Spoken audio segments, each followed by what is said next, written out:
Hello வணக்கம். இது உங்கள் சிவி ஜோன். எல்லாரும் எப்படி இருக்கீங்க? இப்போ பார்த்தீங்கன்னா ஒரு சம்பவத்தை பற்றி பேச போகிறோம். ரொம்ப கொடூரமான சம்பவமாக போயிட்டுருக்கு. ஏன் ஒரு சில பேர் இன்னுமே மஞ்சரியை டார்கெட் பண்ணுறாங்க? எனக்கு என்ன ஒரு டவுட்னா, மஞ்சரி மேலே என்ன குற்றச்சாட்டு வைக்கப்படுது? அவங்க பிரச்சனை பண்ணுறாங்க, பிரச்சனையை கிரியேட் பண்ணுறாங்க, அந்த பிரச்சனை நடக்கும்போது அவங்க அங்கே இருக்காங்க அப்படின்னு நிறைய விஷயங்கள். இவங்க தான் பிரச்சனையை கிளப்புறாங்க. நான் என்ன கேட்குறேன்னா, நல்லா ஒரு விஷயத்தை யோசிச்சு பாருங்களேன். மஞ்சரி பண்ணுற அதே விஷயத்தை தான் சீசன் 7 அர்ச்சனா பண்ணாங்க. இதை நல்லா நோட் பண்ணி பாருங்கள். மஞ்சரியை இப்போ எப்படி எல்லாருமே டார்கெட் பண்ணுறாங்களோ அதே மாதிரி அர்ச்சனா அவங்க டார்கெட் பண்ணாங்க. மஞ்சரி இப்போ எப்படி எல்லாருமே புள்ளி பண்ணுறாங்களோ எல்லாம் மார்க் பண்ணுறாங்களோ அதே விஷயங்கள் அங்கே பண்ணாங்க. இப்போ இங்கே மஞ்சரியை எப்படி சௌந்தர்யா நேற்று நாய் மாதிரி குலைச்சி காமிக்கிறாங்க. எப்படி நாய் மாதிரி குலைச்சி காமிக்கிறாங்க. அதை வேற உள்ளே ட்ரெண்ட் பண்ணி காமிக்கிறாங்க. என்ன தெரியுங்களா? அன்றே கணித்தார் வர்ஷினி இவங்களை இவங்க பண்ணுறதா அந்த நாய் மாதிரி இருக்குது அப்படின்னு சொல்லிட்டு நம்ம சனம் அவங்களுடைய சோஷியல் மீடியா ஷேர் பண்ணியிருக்காங்க. அதனால தான் அவங்க நேற்று நாய் மாதிரி போய் ஊழிடுறாங்க. இவங்க அந்த மாதிரி பண்ணுறது என்னவா? மஞ்சரி அந்த மாதிரி பண்ணுறாங்களோ. உடனே சிரிக்கிறாங்க. ரயானும் பக்கத்தில் இருக்கிற ஜாக்லியும் சிரிக்கிறாங்க. ஆனால் கடைசியாக ஜாக்லின் போதும் ப்ளீஸ் வேண்டாம் அப்படின்றாங்க. நான் என்ன கேட்குறேன், முதல்ல ஸ்டாப் பண்ணுங்கன்றான். ஏன்னா ஜாக்லினுக்கு வெளியில் சப்போர்ட் பண்ணுறதுக்கு அவ்வளோ பேர் இருக்காங்க. கமெண்ட்ஸ் பண்ணுறாங்க, ஜாக்லின் இந்த மாதிரி பேசாதீங்க, ஜாக்லின் ரொம்ப நல்லவங்க, வல்லவங்க, நாளும் தெரிஞ்சவங்கன்னு. நீங்கள் உங்களுடைய கேமை கொடுங்கன்றேன். எதுக்கு இந்த கோவா கேங்குன்ற விஷயத்தில் போய் மாட்டிட்டு இது மாதிரி பண்ணுறீங்கன்றேன். இப்போ மஞ்சரி அவங்க பண்ணுறது எல்லாமே தப்பு தப்பு தப்பு. நான் என்ன கேட்குறேன், அதான் இவங்க பண்ணுற விஷயங்களை அர்ச்சனா பண்ணால் உங்களுக்கு ஓகே. இவங்க பண்ணுறதோட மோசமாக அன்ஷிதா பண்ணால் உங்களுக்கு ஓகே. இவங்க பண்ணுறத விட கேவலமாக சௌந்தர்யா பண்ணால் ஓகே. இவங்க பண்ணுறதை விட ரொம்ப ஒஸ்ட்டாக ஜாக்லின் பண்ணால் ஓகே. ஆனால் இவங்க பண்ணுறது மட்டும் தான் கண்ணுக்கு தெரியுதுன்னா என்ன? இவங்களெல்லாம் விட இவங்க கருப்புன்ற ஒரு விஷயமா? என்னுடைய இது டவுட், அது பெரிய டவுட்டாக இருக்குது. இவங்க எப்போ பார்த்தாலும் நானும் பார்த்துட்டே இருக்கேன். மஞ்சரி அரகண்டாக பண்ணாங்க. 2வது வாரம் அவங்க கேப்டன் அவங்க அது மாற்றுக்கருத்தே கிடையாது. ஆமாம், அவங்க அரகண்டாக தான் பண்ணாங்க. நம்மளே நிறைய வீடியோ போட்டிருந்தோம். சர்வாதிகாரி மாதிரி பண்ணியிருந்தாங்க. அந்த தலைக்கு அந்த கேப்டன்ற ஒரு பதவி, அதுக்கப்புறம் கூட இந்த படைத்தளபதி இதெல்லாம் வந்த உடனே அவங்க பண்ணாங்க, இல்லைன்னு சொல்லவே கிடையாது. ஆனால் அவங்க பண்ணுறது ஒன்று, இவங்க எல்லாருமே, அதாவது சத்யா ஒரு பக்கம் புள்ளி பண்ணுறாரு. ரஞ்சித் சார் சொல்கிறார் பிரச்சனைனா மஞ்சரியாம், மஞ்சரினா பிரச்சனையாம். சப்போஸ் அங்கே பிரச்சனை இருக்கிற இடத்துக்கு போயிடுவாங்களாம். அன்ஷிதா நேற்று அந்த ஏஞ்சல்ஸாக தேர்ந்தெடுக்கிற விஷயங்களுக்கு அடுத்தடுத்து மாறி மாறி மாறி மாறி மஞ்சரி பேர் சொல்லிக்கிட்டே இருக்காங்க. அங்கே அவங்கள மார்க் பண்ணி கலாய்ச்சிட்டு புள்ளி பண்ணிக்கிட்டே இருக்காங்க. இதுக்கு ஒரு வாட்டியும் பார்த்தீங்கன்னா ஃபஸ்ட்டு எல்லோரும் சிரித்தாங்க. பவித்ரா முதற்கொண்டு, பவித்ராலாம் பார்த்தீங்கன்னா மஞ்சரிக்காக நின்னவங்க. நல்லா நோட் பண்ணிங்க, மஞ்சரிக்காக நின்னவங்க. அவங்களே அதை ஒரு பொண்ணு கேலி பண்ணும்போது ஒரு பொண்ணுக்கே ஒரு சிரிப்பு வருது பாருங்களேன். ரொம்ப ஒரு வருத்தமான ஒரு இதில் ஒரு பொண்ணுக்கு அங்கே ஆதரவாக ஒரு பொண்ணே இருக்க மாட்டாங்க. எவ்வளோ கொடுமையாக இருக்குல்ல. அந்தளவுக்கு அவங்க என்ன, எனக்கு என்னென்னா, இந்த பிக் பாஸ் கேமே அடுத்தவங்களோட குறைய சொல்கிறது தான். அதனால தான் நாமினேஷன் ப்ராசஸ் வைக்கிறீங்க. அதுக்காக தான் நீங்கள் காலையில் டெய்லி ஆக்டிவிட்டி வைக்கிறீங்க. நேற்று டெவில்ஸ் குணத்தை சொல்லுங்கன்னு சொல்கிறீங்க. இவ்வளவும் சொல்கிறீங்க. ஆனால் அதை அவங்க பண்ணும்போது அவங்களுக்கு அதே மாதிரி நேற்று அவங்க கேர்டுன்ற ஒரு விஷயத்தை நார்மலாக ஒரு ரிக்வஸ்ட்டாக தர்ஷிகா ஒரு கிச்சனில் ஒரு இன்சார்ஜாக இருக்கனால அவங்ககிட்ட ஒரு முறையாக வைக்கிறாங்க, ஒரு ஒரு ரிக்வஸ்ட்டாக வைக்கிறாங்க. அதுங்களும் அதை கேட்டுட்டு ஜாக்லின் இந்த பக்கம் அப்படியா, அப்போ நான் இன்றைக்கி பருப்பு சாம்பார் சாப்பிடல. எப்படி பருப்பு சாம்பார் சாப்பிடல, அதில் இருக்கிற பருப்பு எனக்கு கொடுப்பீங்களா? நான் வேணால் நாளைக்கு பால் வாங்கி, அது வரைக்கும் இவ்வளோட பருப்பை எடுத்து பாலை வாங்கி அதில் நான் பால் பாயசம் பருப்பு பாயசம் செஞ்சு சாப்பிட்லாமா அப்படின்னு கேட்குறாங்க. இதெல்லாம் எவ்வளோ கொடுமையாக இருப்பாங்க. இப்போ இதுக்கு பேர் என்ன? புள்ளி பண்ணுறது தானே. இதுக்கு முன்னாடி வாரங்களும் பார்த்தீங்கன்னா எல்லாருமே சத்யா முதற்கொண்டு, தீபக் முதற்கொண்டு, நம்ம இவர் அருண் எல்லாம் மார்க் பண்ணி கலாய்க்கிறாங்க. இல்லை கேர்ள்ஸில் அந்த கோவா டீம் அப்படி கலாய்க்கிறாங்க.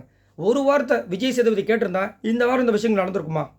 ஏன் அன்ஷிதா பார்த்தீங்கன்னா போன வாரத்துலேருந்து அவங்க பண்ணுற விஷயங்கள் ரொம்ப எல்லை மீறி போயிட்டுருக்கு. நேற்றுலாம் ரொம்ப ஒஸ்ட்டு.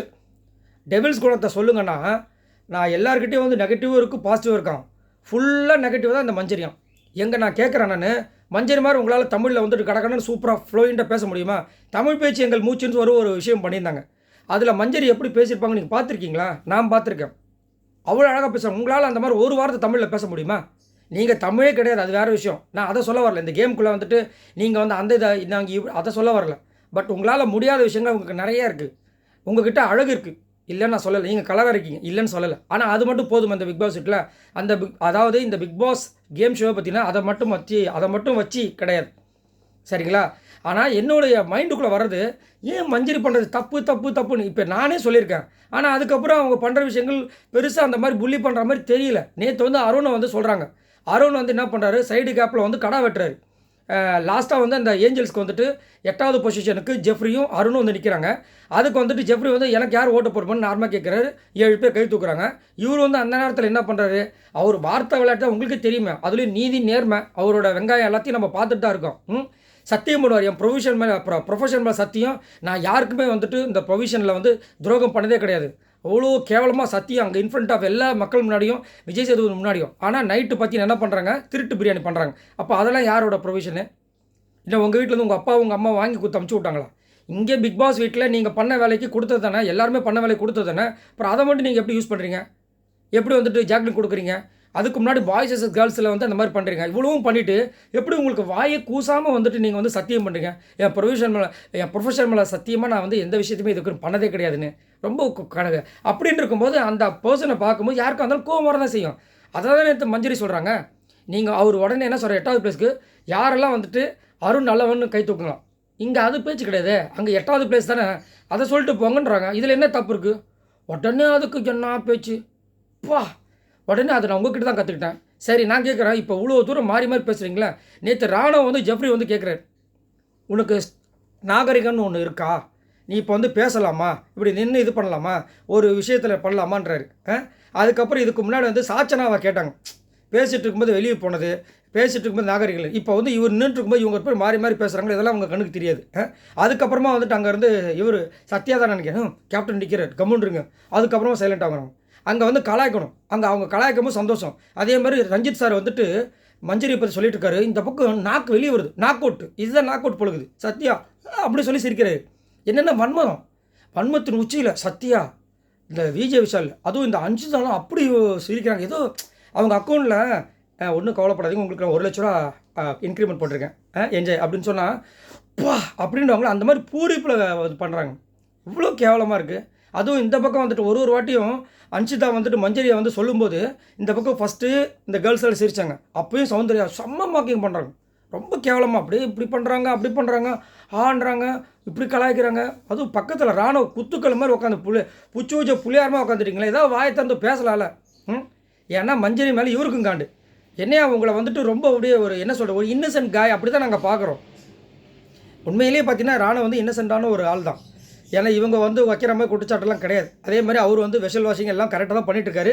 ஆனந்தி அதை வந்து அங்கேயும் சொல்கிறாங்க, அதாவது அது முடிஞ்சதுக்கப்புறம் சொன்னாங்க, ஏன் அங்கே வந்து தர்ஷிகா சொல்லும்போது சொல்ல வேண்டியது இல்லையே, நான் தான் அந்த டீமில் இருக்கேன், எனக்கே முடியாத நேரத்தில் அவன் சொல்லிட்டு தான் அவன் பண்ணிட்டு தான் இருக்கான், நீங்கள் அந்த மாதிரி சொல்கிறீங்கன்னு சொல்ல மாட்டாங்க. ஏன்னா அங்கே அந்த மாதிரி ஒரு விஷயம் போயிட்டுருக்கு. அதேமாதிரி நேற்று ராணுவ வந்து பொழக்கிறாங்க, ஒன்றுமே இல்லை, ஒரு ஈகர்னஸ். நம்மளே வந்துட்டு அவங்க என்ன ட்ரெஸ்ஸு போட போகிறாங்க பார்க்கலாம், அவங்கள என்ன ட்ரெஸ் வந்து அந்த ட்ரெஸ்ஸை போட போகிறவங்க அவங்க எல்லாருமே வந்து ஒரு யங்கர் ஜென்ரேஷன் பார்க்கணுன்னு ஆசைப்பட்றாங்க. போனால் டப்புன்னு கதவை சாத்துறது, உள்ளே வராத. இந்த வீடு யாருக்கு சொந்தம்? உங்களுக்கு உங்கள் வீடு விடாது, இந்த வீட்டுக்கு எந்த அலப்புறன்னா அப்போ உங்கள் வீட்டில் வந்தால் நாயை துரத்தாமல் துரத்துவீங்க போலக்குன்ற மாதிரி இருக்குது. அப்போ அவர் கேட்குற, ஏன் இதில் ஒழிச்சு வைக்கிறதுக்கு என்ன இருக்குது? இது வரைக்கும் இல்லாத சீசனில் இந்த மாதிரி ஒரு நிகழ்வு நடந்திருக்கா? இந்த மாதிரி ஏதாவது ஒரு சீசன் நடந்திருக்கா? உள்ளே வரும்போது ஸ்டோர் ரூம் வந்து டம்முன்னு மூடுறது, அசால்ட்டாக உள்ளே பூந்து எல்லாத்தையும் பார்த்துட்டு இருப்பாங்க, ஓன்னு கத்துவாங்க. முன்னாடி ஏதோ பாய்ஸ் எஸ் கேர்ள்ஸ் இருந்துச்சு, அதனால் நீங்கள் ஸ்டோர் ரூமுக்கு ஒரு இன்சார்ஜ் பண்ணுங்க. இப்போ எதுக்கு ஸ்டோர் ரூமுக்கு இன்சார்ஜ் நான் கேட்குறேன். ஸ்டோர் ரூமுக்கு இன்சார்ஜே தேவையில்லை, அவங்களும் சரி சுவாரஸ்யமாக இருக்குது, இது மூலமாக ஒரு சண்டை வருது விட்டாங்க பொழுது. முதல்ல இந்த மாதிரி இன்சார்ஜ் போடுறதெல்லாம் கட் பண்ணுங்கள். கிச்சனோடு இருந்துங்க, ஸ்டோருக்கு எதுக்கு இன்சார்ஜ்னு யாராவது ஒருத்தங்க சொல்லணும். யாராவது முன் வந்து சொல்கிறாங்க, அதுவும் சொல்ல முடியும். ஏன்னா கேங் அப்படி இருக்குது. கோவா கேங்கில் மாட்டினா பிரச்சனை, அவ்வளோதான் தர மட்டும் ஆக்கிடுவாங்க. அதுலேயும் இந்த சௌந்தர்யா கிட்ட மாட்டோம்னா நம்மளை அசிங்கப்படுத்தி கொண்டுடுவாங்க. இந்த பக்கம் விஜய் விஷால் கேங் பெருசு, அதுலேயும் சத்யாலாம் அப்போ ரொம்ப மோசம். விஜய் விஷால் நம்ம 2 ஊசி குத்துவார். அப்போ நம்ம என்ன பண்ணுறதுன்னு சொல்லிட்டு யாருமே பேசுறதுக்கு பயப்படுறாங்க. இதில் சாச்சனாவார் நைட் வந்து விஷால் கேங்கில் போய் ஜாயின் பண்ணிச்சிட்டாங்க.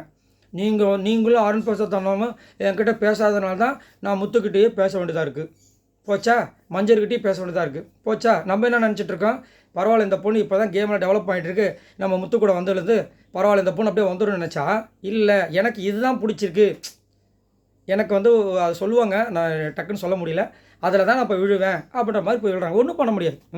சரி, நீங்கள் உங்களோட கமெண்ட்ஸை சொல்லுங்கள். உண்மையிலே மஞ்சரி வந்து அந்தளவுக்கு என்ன பண்ணுறாங்க? அதாவது இதுக்கு முன்னாடி வந்து சீசனில் அர்ச்சனா பண்ணாத விஷயங்களை பண்ணுறாங்களா? ஏன் இதே விஷயங்களை அர்ச்சனா பண்ணும்போது உங்களுக்கு இனிக்குது, ஏன் இப்போ வந்து மஞ்சரி பண்ணும்போது கசக்குது? சத்தியமாக புரியல. அப்போது அழகு கலர் தான் உங்களுக்கு வந்துட்டு கண்ணு முன்னாடி நிற்கிதா? இல்லை இது ஏன் வந்து எல்லாருமே புள்ளி பண்ணுறாங்க, அதை வந்து யாரும் தட்டி கேட்க மாட்டாங்க, இன்க்ளூடிங் விஜய் சேதுபதி அவர்கள் கூட கேட்கவே மாட்டார். ஏன் அந்த அளவுக்கு பாவப்பட்ட ஜென்மமாக அந்த மஞ்சரி? மறக்காமல் கமெண்ட்ஸ் பண்ணுங்கள். பாய் நண்பர்களே.